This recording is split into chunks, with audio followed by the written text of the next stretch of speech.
Good afternoon, everyone. Dito na naman tayo sa ating mga alaga. Tingnan mo, paunahan silang lalabas. Uy.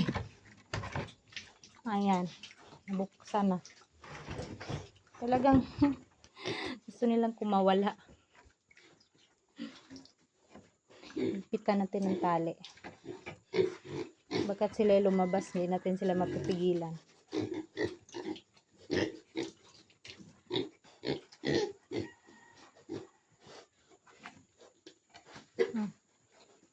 Ayan.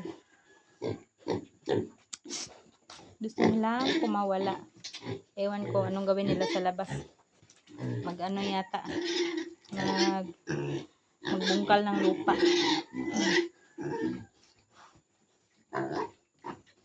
Pabayaan lang natin yan. Nakakaano din yan. Hindi naman yan makakalabas.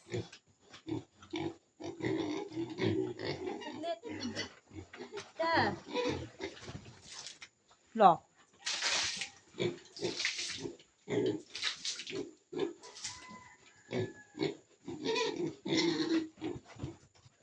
Stilan, uy. Baby, excuse me.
Wala na naman sila.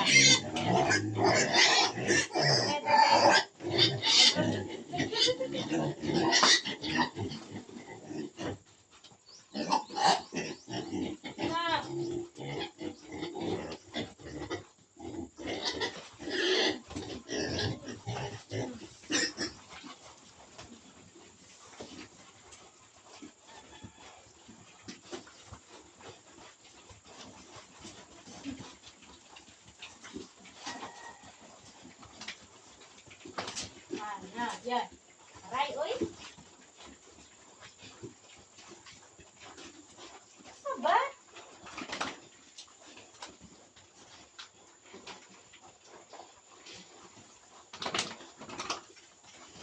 Aray ba?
Tingnan natin ang malapitan.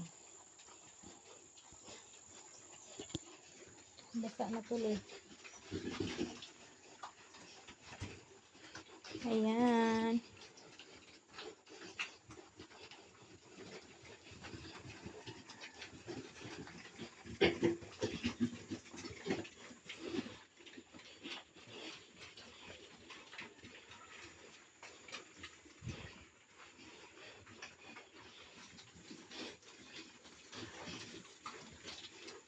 Ayan yung ating evening feeding.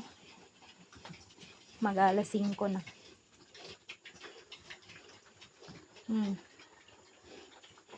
Dito tayo. Para makikita natin sila.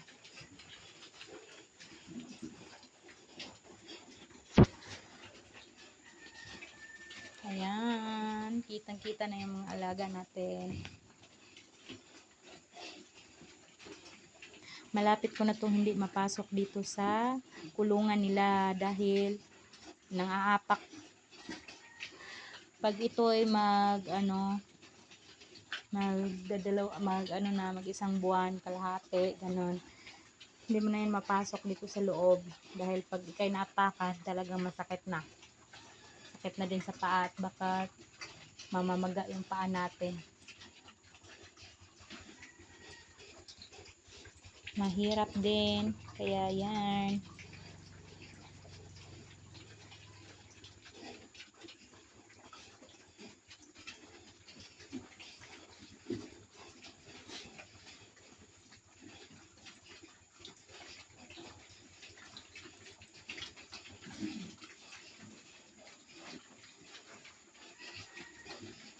Thanks to God at malalaki na yung mga babies natin at malulusog pa, walang sakit. Kaya salamat talaga, laking pasalamat ko sa Panginoon at tsaka kay Mama Mary na din. Good health na din sa nag-aalaga.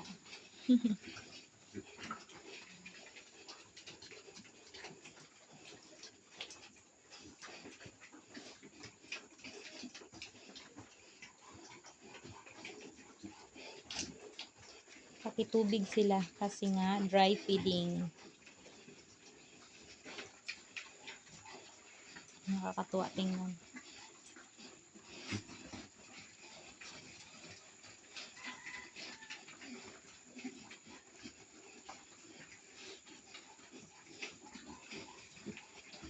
Oh.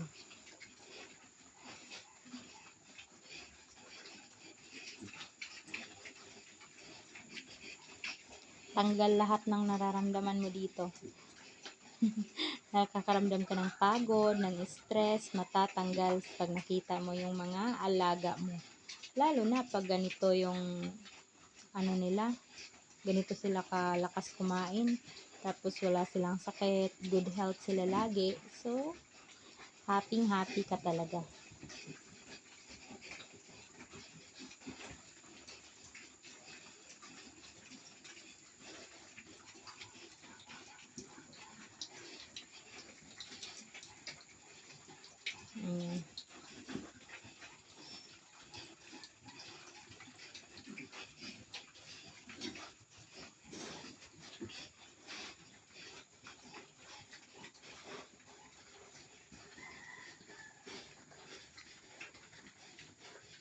Siguro nasa na to? 20?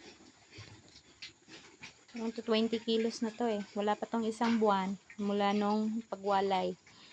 Pero yung iba hindi pa yata umabot ng 20 kilos. Yung ito maliliit. Diba? Ito malaki na. Nasa 20 na tong iba. Lalo na yung mga malalaki. Pero yung iba maliliit pa, siguro hindi pa nag 20 kilos.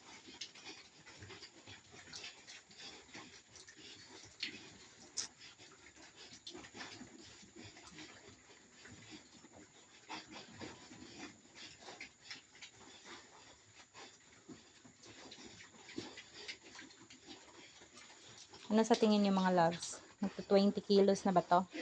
Sa palagay nyo? Para sa akin, parang nagto 20 kilos na to eh. Yung iba nito. Tsaka merong isa o dalawa. Ang dalawa.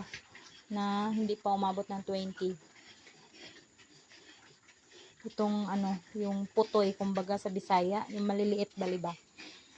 O sabi nila, yung maliit siya daw yung huling labas sa inahin.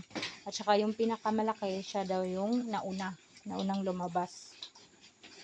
Ewan ko, hindi ko pa nasubukan mag-alaga ng inahin. Masusubukan din natin 'yan pag nag-iinahin na tayo. Ma-prove natin kung totoo bang mas malaki yung unang labas kaysa at saka pinakamaliit yung panghuling labas ng mga biik. At saka pag ano din daw, pag unang anak ng inahin, kumbaga panganay, ay malalaki din ang mga biik. Bali, una, pangalawa, ganun. Itong sa atin, unang biik sa inahin niya. Unang biik sa nanay, sila yung mga panganay na biik. Ayan. Naubos na yung pagkain nila. Thank you for watching, mga loves. Please follow, like, and share to my YouTube channel at para masubaybayan nyo ang paglaki ng ating mga alaga at paano ko sila inaalagaan. Bye-bye!